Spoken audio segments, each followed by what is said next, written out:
ராத்சைல்ட்ஸ் நாடுகளுக்கே கடன் கொடுக்கற அளவுக்கு ஒரு குடும்பம் எப்படி வளர்ந்தது? அவங்க ஒரு அமைப்பை உருவாக்குனாங்க, அத பத்தி தான் பார்க்க போறோம். கதையோட ஆரம்பமே ஒரு ஆச்சரியம்தான். மேயர் ஆம்ஷெல் ராத்சைல்ட் எதுவுமே இல்லாத ஒரு குடும்பத்துல தான் பிறந்தார். அப்படி இருந்தும் எப்படி அவங்க குடும்பம் எல்லாத்தையும் உருவாக்குச்சு? இதுதான் இங்க பெரிய கேள்வி. ஒரு வியாபாரியா ஆரம்பிச்சு அவர் எப்படி ஒரு பேங்கரா மாறினாரு? வாங்க பார்க்கலாம். பாருங்க, சாதாரணமா நாணயம் விக்கிறவர் ஆரம்பிச்சு ஒரு இளவரசருக்கு நிதி ஆலோசகர் ஆகிறாரு. மேயரோட மாஸ்டர் பிளான் என்ன தெரியுமா?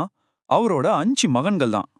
ஒரு செஸ் போர்டுல காய நகர்த்துற மாதிரி அவரோட 5 மகன்களையும் ஐரோப்பாவோட முக்கிய நகரங்களுக்கு அனுப்புனாரு. அவங்களோட வெற்றி ரகசியமே இதுதான். 5 தனி வங்கிகள் இல்ல, ஒரே குடும்ப அமைப்பு. அவங்க கிட்ட இருந்த இன்னொரு பெரிய பலம் அவங்களோட தகவல் தொடர்பு வலைப்பின்னல்.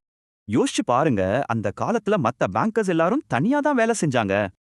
ஆனா ராத்சைல்ட்ஸ் ஒரு நெட்வொர்க் மாதிரி. இந்த வேகம்தான் அவங்கள ஜெயிக்க வச்சது. இதுக்கு பேர் தான் நிதி இறையாண்மை. அதாவது அரசாங்கத்தை விட வேகமா பணத்தையும் தகவலையும் கடத்துறது. சீக்கிரத்திலே உலகத்துக்கே கடன் கொடுக்கற மிகப்பெரிய சக்தியா அவங்க மாறிட்டாங்க. சரி, இவ்ளோ பெரிய செல்வத்தை எப்படி காப்பாத்துனாங்க? அதுக்கு அவங்க ஒரு ரூல் வச்சிருந்தாங்க.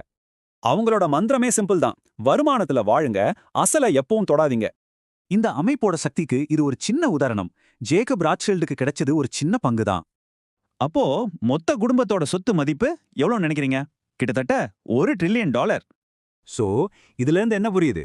அவர் உருவாக்கியது பேரரசுகளையும் தாண்டி நிக்கிற ஒரு விஷயம். கண இல்ல, அவர் ஒரு அமைப்பை உருவாக்குனார். அந்த அமைப்பு தான் உண்மையான சொத்து.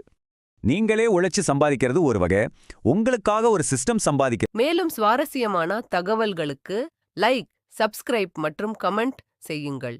இது மேலும் தகவல்களை பதிவேற்ற எங்களை உற்சாகப்படுத்தும். நன்றி, வணக்கம்.